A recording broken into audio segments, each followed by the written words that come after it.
অত্যন্ত দুৰ্ভাগ্যজনক ঘটনাই মানে আমাৰ খামছা পথাৰত কৰুণ বন্যা বিয়পাইছে। আজি কিছু বছৰ আগত এই অভিশপ্ত বুলি ক'ব লাগিব এই খামছা পথাৰখন। আজি প্ৰায় 12 বছৰমান আগত এগৰাকী শিশুক আমি হেৰুৱাইছিলোঁ।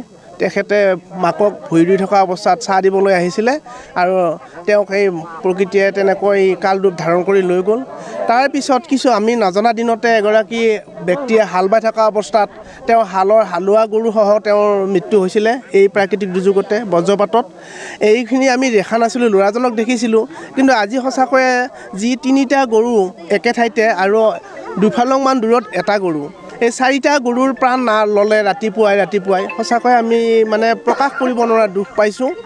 যিগৰাকী ব্যক্তিৰ 3টা গৰু ঢুকাইছে, নগেন বনিয়া, তেখেত এগৰাকী অত্যন্ত দুখীয়া পৰিয়াল আৰু এই গৰুকেইটা চাৰিয়ে তেখেতে 2 পইচা উলিয়াই ঘৰখন পোহপালন দি আছিলে।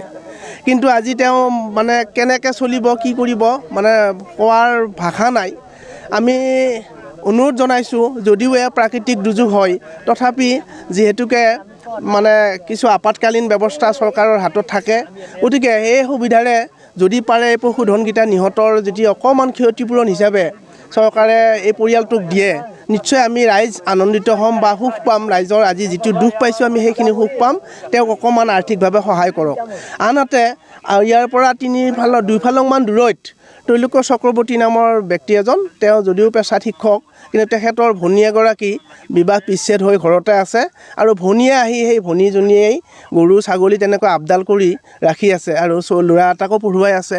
তেওঁ মানে সেই গৰুটো ৰাতিপুৱাতে দৰক দিছিলে, গৰুটো ঢুকাই থাকিলে। চাবলৈ মানে চকুৰে মানিব নোৱাৰা দৃশ্য এটা হৈ আছে। গতিকে এই দুয়োটা পৰিয়ালক যাতে চৰকাৰীভাৱে কিবা অকণমান সহায় সহযোগ দিয়ক, সেয়া আমি ৰাইজে বিনম্ৰভাৱে চৰকাৰৰ ওচৰত অনুৰোধ জনাইছোঁ। যিহেতুকে আপতকালীন ব্যৱস্থা থাকে, গতিকে তাৰ জৰিয়তে দুয়োটা পৰিয়ালে অকণমান শান্তি পাওক, এয়া আমি কামনা কৰিছোঁ। যা নহওক প্ৰাকৃতিক দুৰ্যোগ হ'লেও কিন্তু মানিব নোৱাৰি। আৰু আমি দুৰ্ভাগ্যভাৱে ক'ব লাগিব এই পথাৰখন আমাৰ খামছা পথাৰ, অতি পুৰণি পথাৰ হয় এইখন আৰু ওচৰতে খামছা বিল আছে। ইয়াত আমি ৰাইজে এটা সময়ত চাৰিওফালৰ অঞ্চলৰ মানুহে আহি মানে মাছ মাৰি মাছ খাই আনন্দ লওঁ। কিন্তু আজি এই আনন্দৰ ঠাইত নিৰানন্দৰ বন্য বোৱাইছে। দুজন মানুহৰ প্ৰাণ ল'লে, আকৌ সেইটো দোহৰ হ'ল। কিন্তু এতিয়া আকৌ 3টাকৈ গৰুৰ আজি প্ৰাণ ল'লে।